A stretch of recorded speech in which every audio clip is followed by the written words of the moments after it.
11 మంది మాకు రాజ్యసభ సభ్యులు ఉన్నారు. పోయిన వాళ్ళు ఎంత? 3 పోయినారు. సాయిరెడ్డితో కలుపుకుంటూ 4 పోయినారు. అసలు బేసిక్లీ పోయే ప్రతి ఒక్కరికి కూడా నేను ఒకటే మాటే చెప్తా, రాజకీయాలలో ఉన్నప్పుడు క్యారెక్టర్ ఉన్నాను, క్రెడిబిలిటీ అనే పదానికి అర్థం తెలిసిందాను. రాజకీయాలలో ఉన్నప్పుడు కాలర్ ఎగరేసుకొని చెప్పాలి, పలానోడు మా నాయకుడు అని. అది ముఖ్యమంత్రి అయినా సరే, ఎమ్మెల్యే ఎంపీ అలాంటి ఆయనైనా సరే, ఎమ్మెల్యే అయినా ఇలాంటి అయినా సరే, ఎవరి గురించి అయినా కానీ ఇట్లా గొప్పగా చెప్తాం. కానీ మనమంతటి మనమే ప్రలోభాలకు లింగో, భయపడో, ఏదో కారణం చేత మనమంతటి మనమే మన వ్యక్తిత్వాన్ని, మన క్యారెక్టర్ని, మన క్రెడిబిలిటీని మనం బలంగా పెట్టి మనం కాంప్రమైజ్ అయ్యి అటువైపు మనం పోతే మన గౌరవం ఏంది, మన వాల్యూ ఏంది, మన క్యారెక్టర్ ఏంది, మన క్రెడిబిలిటీ ఏంది? ఇది ప్రతి ఒక్కరూ రాజకీయాల్లో ఉన్నప్పుడు ఆలోచన చేసుకోవాలి. ఈ కష్టం అన్నది ఎల్లకాలం ఉండదు. డెమోక్రసీ అంటేనే 5 years, మ్యాక్సిమం నీకున్న కష్టకాలం 5 years. 5 years if you can just hold on, then your time will come.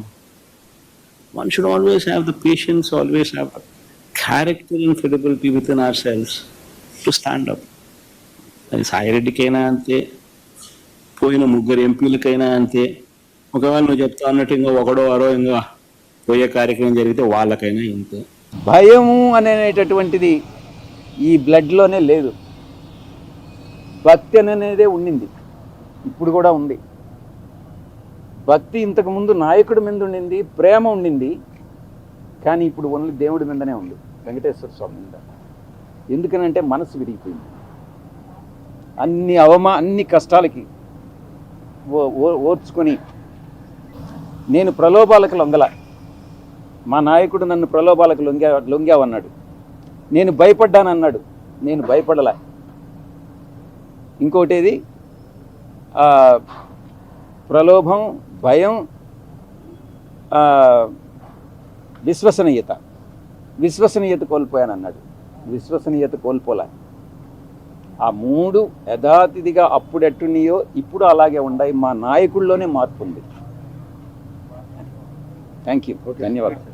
మా పార్టీలో అంటే మా గత పార్టీ, నేను ఏ పార్టీలో నుంచి అయితే నేను రిజైన్ చేశానో ఆ పార్టీలో ద్వితీయ శ్రేణి నాయకులు ఎవరైతే ఉన్నారో వాళ్ళు నాకు మా నాయకుడికి మధ్యన అభిప్రాయ భేదాలను సృష్టించి జగన్మోహన్ రెడ్డి గారి మనసుని విరిచేటటువంటి ప్రయత్నం చేసి వాళ్ళు విజయం సాధించారు.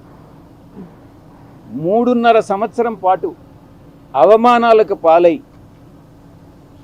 నేను దిగినటువంటి ప్రతి మెట్టు కూడా కొంతమంది పైకెక్కడం జరిగింది, వాళ్ళు పైకెక్కేదానికి ఉపయోగపడడం జరిగింది.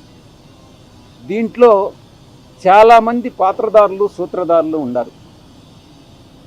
దీంట్లో ఈ పార్టీ నుంచి వెళ్ళిపోయిన దానివల్ల నేను ఏ విధంగానూ నష్టపోవట్లా. చిత్తశుద్ధితో ఈ పార్టీలో నేను ఉన్నంతకాలం నేను పనిచేశాను, మనస్ఫూర్తిగా పనిచేశాను. ఇప్పుడు కూడా పార్టీ నుంచి వచ్చిన తర్వాత జగన్మోహన్ రెడ్డి బాగుండాలనే కోరుకుంటున్నాను. కానీ ఈ యొక్క ద్వితీయ శ్రేణి నాయకత్వం, వాటిని ఏమంటారు, వీళ్ళు చుట్టూ ఉండేటటువంటి వాళ్ళని కోటరీ. ఈ కోటరీ నుంచి ఏ రోజైతే ఆయన బయటపడతాడో ఆ రోజు ఆయనకు భవిష్యత్తు ఉంటుంది. లేకుండా ఉంటే భవిష్యత్ అనేటటువంటిది చాలా కష్టంగా ఉంటుంది. ఇంతకన్నా మించి చెప్పగలిగింది ఏం లేదు.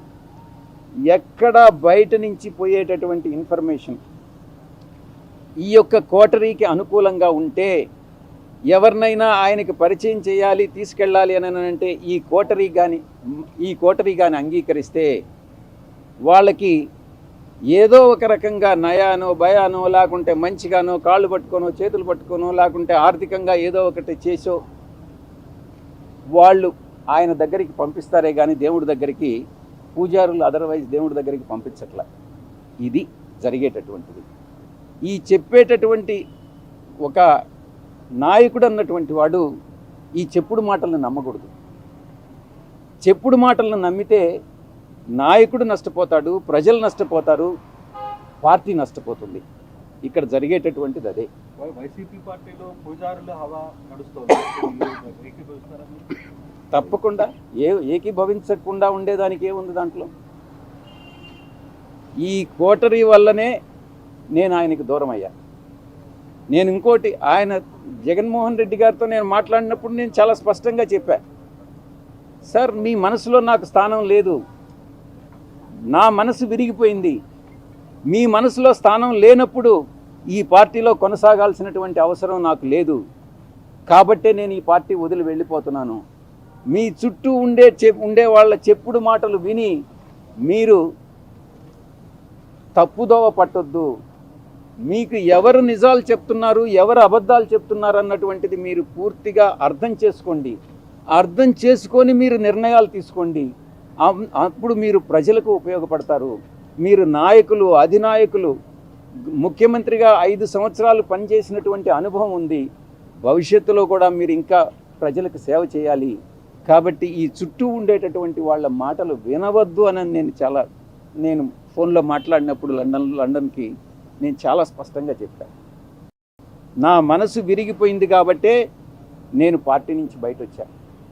రాజకీయాలను చేశారు. జగన్ గారే ఉండమని చెప్పారు. కానీ విరిగిన మనసు అతకదు కాబట్టి నేను పార్టీ నుంచి వెళ్ళిపోయాను. తిరిగి ఆ పార్టీలో, వైఎస్ఆర్ కాంగ్రెస్ పార్టీలో చేరేటటువంటి ఉద్దేశం నాకు లేదు. గర్వాపసి అన్నటువంటిది అప్లై కాదు, నా మనసులో లేదు.